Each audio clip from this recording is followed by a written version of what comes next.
కొండెక్కుతామన్నాం కదా, రండి చూద్దాం. ఈ కొండ పైన ఒక గుడి ఉంది చూడండి.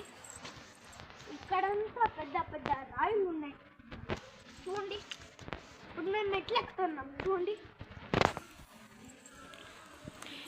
ఈ కొండ మీద అయితే ఎప్పుడో చిన్నప్పుడు ఎప్పుడో పాతకాలంలో శివుడు ఎప్పుడో మహా జ్ఞానం చేశారని అక్కడ రాసింది. అయితే మనకి కూడా తెలీదు.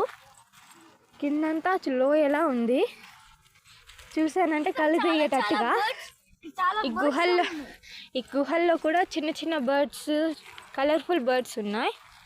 ఇందాక కూడా మేము 1, 2, 3 చూసాము. ఇప్పుడు మీకు చూపిద్దామంటే ఏమైనా కనపడిద్దో లేదో తెలీదు.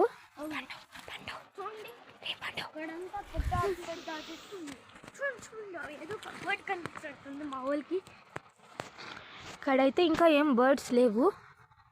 ఇందాకైతే చూసాము, ఇందాకైతే 2, 3 చూసాము. ఇప్పుడు చూడండి రండి, ఇక్కడ చూడండి ఇంత పెద్ద రాయలు ఉన్నాయో చూడండి.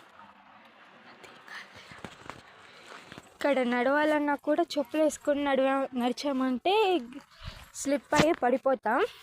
రాళ్ళంతా స్లిమ్గా ఉన్నాయి. ఇప్పుడు మనం గుడి కాడికి వెళ్తున్నాం. గుడి పైకి ఎక్కితే ఒక చిన్న గుడి ఉంది. జారేటట్టుందిరా, ఇది జారేటట్టుంది. ఇదేందో జారేటట్టుంది. చెప్పులు వేసామంటే ఇంకా జారి కింద పడతాం దెబ్బకి మటాష్. దేవుడా చూడండి, ఇప్పుడు మేము గుడి కాడికి వచ్చేసాం. అయినా వాళ్ళు తాళం వేస్తున్నారు. ఇక్కడ పైన చూడండి ఎంత పెద్ద పెద్ద కొండలో. చూడండి అక్కడైతే అంత పెద్ద కొండ. అక్కడ ఇంకోటి ఉందమ్మా,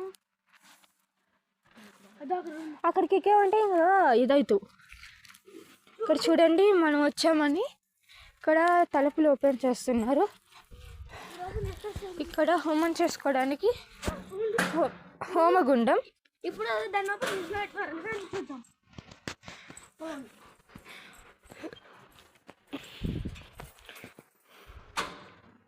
హాయ్ గైస్, ఇక్కడ చూడండి లింగాలు ఉన్నాయి చూడండి. కాశీ నుంచి తీసుకొచ్చి ఇక్కడ పెట్టారు. కాశీ నుంచి లింగాలు తీసుకొచ్చి ఇక్కడ పెట్టారు.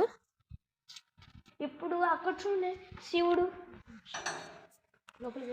ఓం నమః శివాయ. చూడండి ఇప్పుడు మనం లోపలికి వెళ్తున్నాం.